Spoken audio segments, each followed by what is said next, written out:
एक बच्चा है जो चल नहीं सकता है और इस बार सेलेक्ट हुआ है। मेरा स्टूडेंट नहीं है, अंग्रेजी माध्यम का है, मॉक इंटरव्यू में स्टूडेंट था, तो उसकी इच्छा थी कि वो मुझसे मिले, तो मुझे लगा कि आपसे भी मिलवाता हूँ, आपको प्रेरणा मिलेगी, है ना। बुलाइए बुलाइए बुलाइए।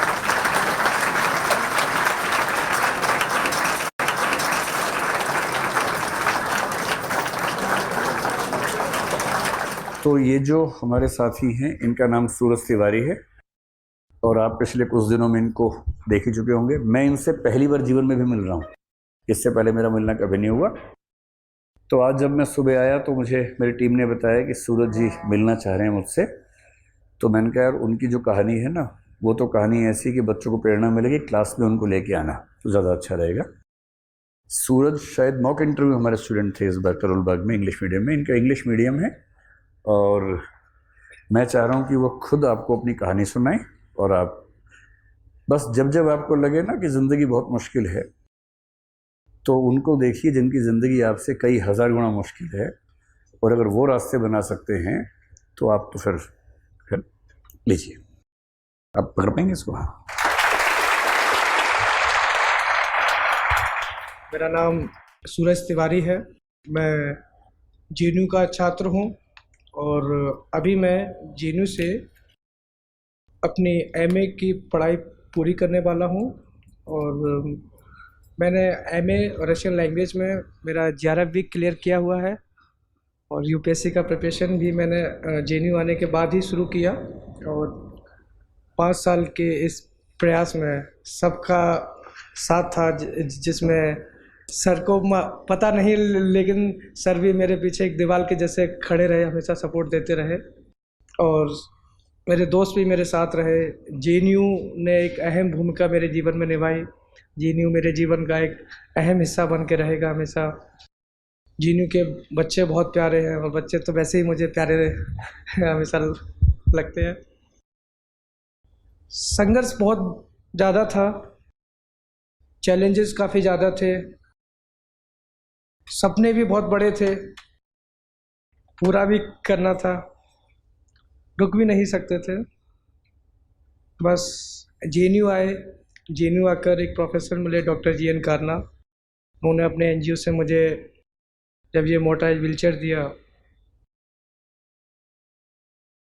उस दिन मुझे लगा कि शायद मेरी मंजिल का 25% तो मेरे हाथ में आ गया जिस दिन मेरे पास मेरा व्हीलचेयर आया। पहले मैं मैनुअल व्हीलचेयर यूज़ करता था, तो उसमें क्या होता है सर कि मुझे 1% चाहिए ही होता है साथ में। बट मोटराइज व्हीलचेयर से मैं बिल्कुल इंडिपेंडेंट हो गया कि मैं कैंपस में कहीं भी जा सकता हूँ। और जेएनयू कैंपस बहुत एक्सेसिबल है और कहीं भी आप जा सकते। तो मैं बिल्कुल 25% मेरे पास पावर आ गई सर कि हाँ, अब जो मुझे करना है। देन लाइब्रेरी से मुझे एक लैपटॉप मिला, क्योंकि लिखने के लिए पहले मैं मेरे एक्सीडेंट से पहले सीधे हाथ से लिखता था। तो अच्छा, एक्सीडेंट की वजह से हुआ? जी सर, मेरा एक ट्रेन एक्सीडेंट हुआ था। थोड़ा सा बताइए क्या था वो? 29 जनवरी 2017 को मेरा एक ट्रेन एक्सीडेंट हुआ था। मैं दिल्ली से अलीगढ़ जा रहा था, तो पैसेंजर ट्रेन होती है सर, उसमें भीड़ काफ़ी ज़्यादा होती है। तो ज़्यादा भीड़ होने की वजह से मैं गेट पे ही था, तो भीड़ ज़्यादा थी, मेरा पैर फिसल गया और जब मैंने आंखें खोली तो मैं एम्स में था और जब तक मेरा ऑपरेशन हो चुका था, तो मुझे पता ही नहीं लगा कि कब हुआ, कैसे हुआ। उसके बाद में ही सर मुझे जेएनयू के बारे में पता लगा, फिर जेएनयू गया, ये प्रिपरेशन स्टार्ट की।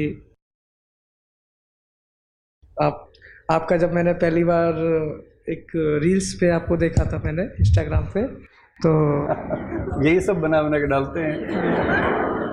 तो सर वो मुझे रील अभी भी याद है कि आप चेयर पे बैठे हुए और कहीं शो में थे आप, और वो रील्स था कि आपने बोला था, क्यों डरे कि ज़िंदगी में क्या होगा, कुछ नहीं होगा तो।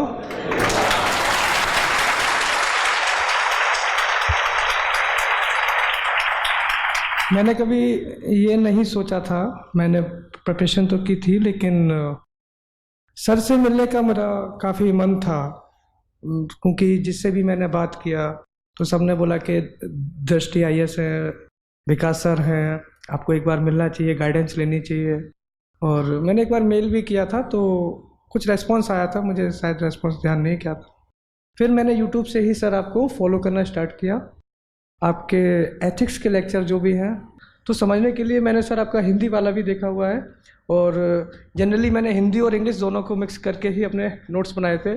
और इंटरव्यू में जाने से 2 दिन पहले सर आपके एथिक्स के नोट्स भी मैंने रिवाइज किए थे। क्या बात। और उनसे सवाल भी बने थे, और शायद उन्हीं सवालों का जवाब है कि आज मैं यहाँ पे हूँ।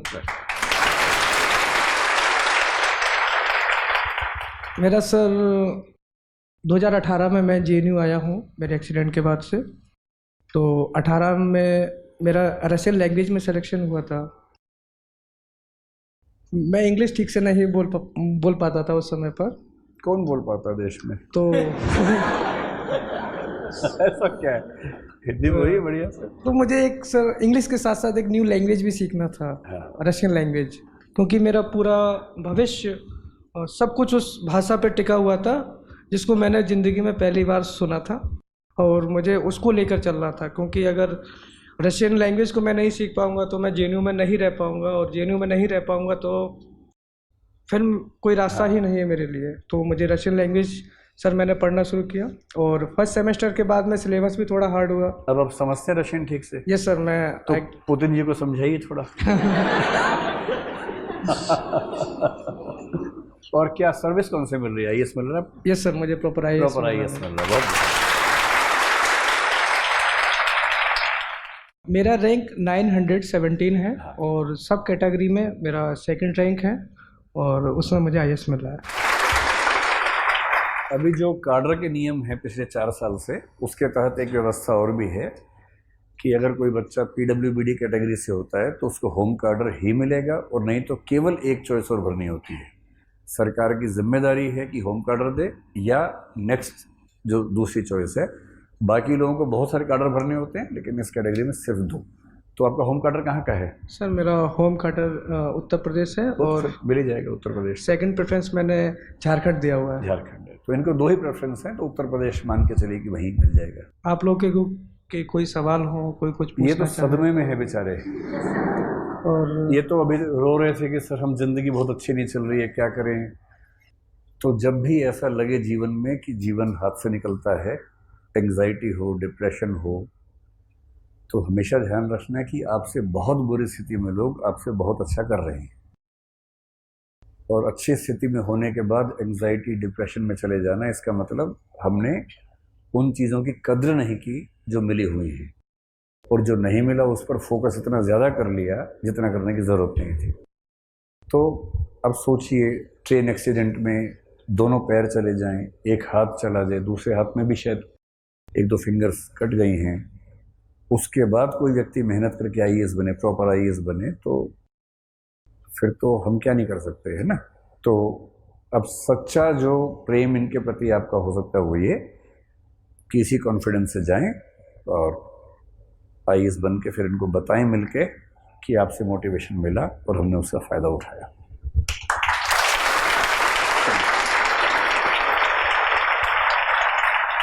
आइए हम लोग चलते हैं। मैं सर आपको थैंक यू बोलना चाहता हूं, क्योंकि कहीं ना कहीं आप मेरे पीछे थे, और आपके मोस्टली जो भी इंटरव्यूज़ जो भी हुए हैं, और जो भी आपने लेक्चर्स बनाए जो कि इस प्रिपरेशन से रिलेटेड रहे हों, उसका आपको फ़ायदा हो गया ना परीक्षा? हाँ सर, बहुत बढ़िया सर। मेरे एथिक्स में 113 नंबर है, और वो 113 नंबर सर के लेक्चर्स की वजह से है। थैंक यू सर, आपके लिए थैंक यू जैसा शब्द बहुत छोटा है आपके लिए। थैंक यू की जरूरत ही नहीं है, अब तो अटेम्प्ट भी देने की जरूरत नहीं है आपको। नहीं सर, मैंने अटेम्प्ट नहीं दिया, मेरा प्रॉपर IAS हो रहा है। चलिए, तो दृष्टि के पूरे परिवार की ओर से एक बार फिर से आपको बहुत बहुत बधाई, मुबारक, है ना।